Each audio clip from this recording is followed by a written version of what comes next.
তিন শ্রেণীর ব্যক্তির বিরুদ্ধে আল্লাহ বলেন আমি নিজেই কিয়ামতের দিন মামলা দায়ের করব। I will be against them in the day of judgment. Three categories of people I will be against them in the day of judgment. তিন শ্রেণীর লোক কিয়ামতের দিন তারা ছাড় পাবে না।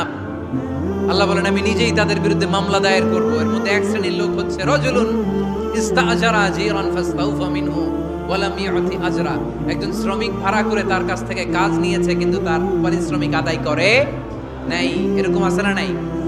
দাপট দেখায় ইউনিভার্সিটির ক্যান্টিনগুলোতে। ইউনিভার্সিটির ক্যান্টিনে যে খায় মাগার বিল দেয় না, এরকম ডাকাইত আছে না নাই? চায়ের দোকানে চা খায় পরে দিমু বিল দেয় না, আছে না নাই? দোকানে যে পণ্য কিনে বিল দেয় না, পরে দিমু, আছে না নাই? কিয়ামতের দিন আল্লাহ তোর এই মাস্তানি ছুটাবে, চিল্লায় এখন ঠিক কিনা?